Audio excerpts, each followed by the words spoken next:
அடுத்த ஸ்ரீகாந்த் சார், அதாவது காவல்துறை அப்படின்னாலே பெண்கள் பாதுகாப்பு பல நேரங்களில் கேள்விக்குள்ளாக்கப்படும். காவல்துறை அதுவும் தமிழகத்தில் பெண்கள் பாதுகாப்பு இந்தியாவிலேயே சிறந்த மாநிலமாக இருக்கிறதுன்னு ஒவ்வொரு தருணங்களில் நம்ம சொல்கிறப்பவும் பெண் பாதுகாப்பு ஏதோ ஒரு சம்பவம் நடக்கிறப்போ அது சவாலாக மாறிடும் காவல்துறைக்கு. அதில் ஒரு தீர்வு காண்ற வரைக்கும் நம்ம தலைமையில் அது இருந்துகிட்டே இருக்கும். ஸோ ரொம்ப சவாலான ஒரு விஷயம். குறிப்பாக நீங்கள் பெண்கள் பாதுகாப்பு சார்ந்ததையே நீங்கள் ஹேண்டில் பண்ணுறதுனால அது எவ்வளோ சேலஞ்சஸாக இருக்குது. அந்த சேலஞ்சஸில் உங்களுக்கு உறுதுணையாக இருக்கவங்க யார் யார்? முதற்கண்ணு இன்றைய தினத்திற்கு கோடான கோடி நன்றிகள். தமிழகம் அல்ல உலகம் முழுக்க இருக்கக்கூடிய பெண்கள் அனைவருக்கும் தாயாக மகளாக இருக்கக்கூடிய ஒவ்வொரு பெண் பிள்ளைகளுக்கும் என்னுடைய மகளிர் தின வாழ்த்துக்கள்.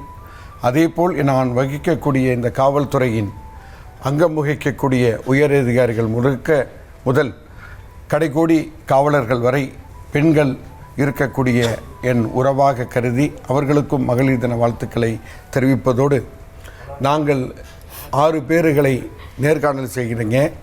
ஆனால் அதிலும் கேள்வி கேட்டு உங்களுக்கு பதிலளிக்கக்கூடிய நிலையில்தான் நாங்கள் இருக்கின்றோம். அதனால் பெண்கள் எப்பொழுதுமே முன்னேற வேண்டும், பெண்கள் எப்பொழுதுமே முன்னேற்றத்தை படுத்த வேண்டும், பெண்கள் எப்பொழுதுமே உயர்ந்து இருக்க வேண்டும் என்ற ஒரு நல்ல ஒரு தகப்பனாக நான் வேண்டிக் கொள்கின்றேன். இப்பொழுது தேர்வு நேரம்.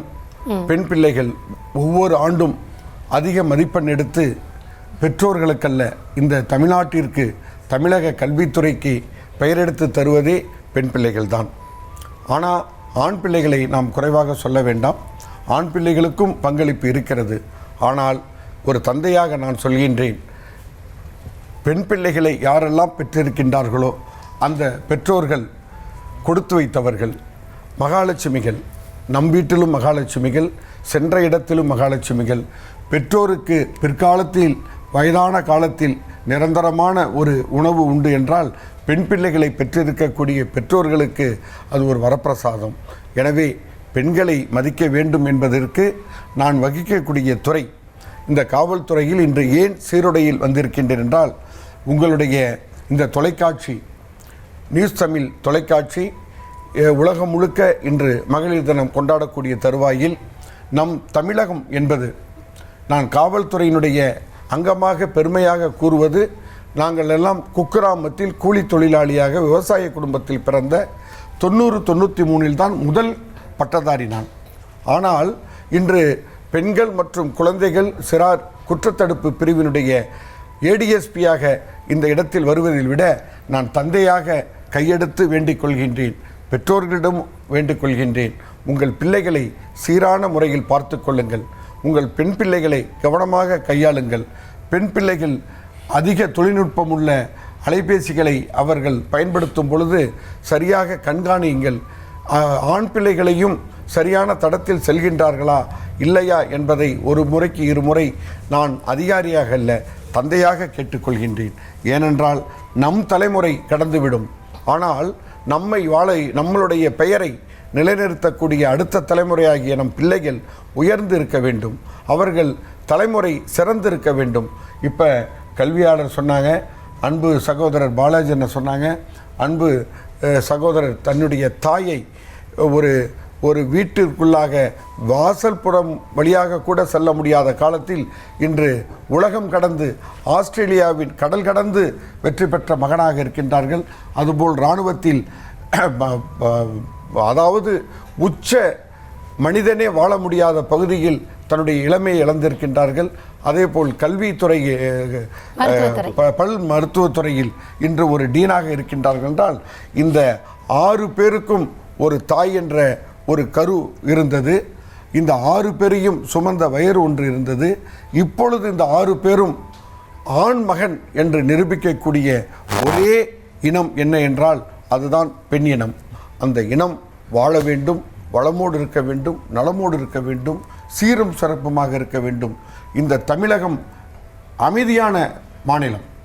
தமிழ்நாட்டு மாவட்டங்கள் மட்டுமல்ல, வெவ்வேறு மாநிலங்களிலிருந்து எத்தனையோ பேர் குடும்பத்தோடு இங்கே வந்திருக்கின்றார்கள். பாதுகாக்கப்பட்ட சூழலாக இருக்கின்றார்கள், அமைதியை நேசிக்கின்றார்கள். நம் தமிழக கலாச்சாரத்தையும் பண்பாட்டையும் பேணி பாதுகாத்து கொண்டிருக்கின்றார்கள். நம்முடைய மூதாதையர்கள் எப்படி இருந்தார்களோ அதுபோல் வேற்று மாநிலத்திலிருந்து வந்திருக்கக்கூடிய இல்ல துணைவியார்களும் நம்முடைய தமிழ் கலாச்சாரத்திற்கு மாறி தமிழருடைய பெருமையையும் புகழையும் நிலைநிறுத்தக்கூடிய இந்த நாள் வெற்றியான நாள் என்றால் அது ஒரு பெண்மையால் மட்டுமே முடியும். பெண்மையால் மட்டும்தான் ஒரு ஆண் மகன், அதாவது கிராமத்திலலாம் கேட்பாங்க, நீ ஒரு ஆணா, நீ ஒரு ஆம்பளையா அப்படின்னு கேட்பாங்க. அதற்கு ஒரு வெற்றியான சொல்லை நான் ஆண் மகன்தான் அப்படின்னு நிரூபிக்கிறதே நமக்கு ஒரு வாரிசை பெற்று தரக்கூடிய ஒரே ஜீவன் இந்த உலகத்தில் ஒப்பற்ற ஜீவன் யார் என்றால் பெண் இனம்தான். அதில் எனக்கு தாயாக, மனைவியாக, மகளாக நான் மற்ற உறவுகளை நான் கூற வேண்டாம், அது எல்லோரும் என்னுடைய உறவுகள். ஆனால் இந்த இடத்தில் தெரிவிக்க வேண்டியதெல்லாம் ஒரு தலைமுறை பிரிந்துவிடும். ஒருவருக்கு வாரிசு இல்லை என்றால், முடிசூடா மன்னனாக இருந்தாலும் வாரிசு இல்லை என்றால் என்ன ஆகிடும்? தலைமுறையே விடுபட்டு விடும். ஆனால் இந்த பெண்ணினம் என்ற ஒரு ஜீவன்தான் நம் கரத்தை பிடித்து இல்ல துணைவியாக வந்தார்கள். இல்ல துணைவி என்பது சாதாரண விஷயம் அல்ல. நம் இதயத்தில் வைத்து பாதுகாக்க வேண்டும். மனைவியை நேசுங்கள், இருக்கும் பொழுதே பார்த்து கொள்ளுங்கள், இருக்கும் பொழுதே அவர்களை நேசித்து கொள்ளுங்கள். இல்லாத இடத்தில் நீங்கள் மனதளவில் ஒரு ஆண்மகன் இருக்கும் பொழுது மனைவியை நேசிப்பதை விட இல்லாத பொழுது அவன் நடைபெணமான ஒரு உருவமாக மாறிவிடுவான். எனவே இந்த நாளை மட்டும் கொண்டாடக்கூடாது. ஒவ்வொரு தினமும், ஒவ்வொரு மணியும், ஒவ்வொரு வினாடியும் பெண்கள் முன்னேற வேண்டும், பெண்கள் உயர வேண்டும், பெண்கள் வாழ வேண்டும். தமிழகம் எப்பொழுதும் பாதுகாப்பான மாநிலம் என்பதை மீண்டும் ஒரு முறை என்னுடைய காவல்துறையின் சார்பாக, இந்த அரசின் சார்பாக நான் உங்களிடம் மன்றாடி கேட்டுக்கொள்கின்றேன். இந்த தமிழகம் என்பது எப்பொழுதுமே பெண்ணிற்கு நிரந்தரமான முதலிடம் தரக்கூடிய முதன்மை மாநிலமாக இருக்கும் என்பதில் எந்த விதமான ஐயமும் இல்லை என்பதை இந்த நல்ல நாளில் தெரிவித்து, மகளிர்கள் அனைவருக்கும் இன்னும் இருக்கக்கூடிய அடுத்த தலைமுறையும் பெண் பிள்ளைகளை பெற்றுக்கொள்ளுங்கள்.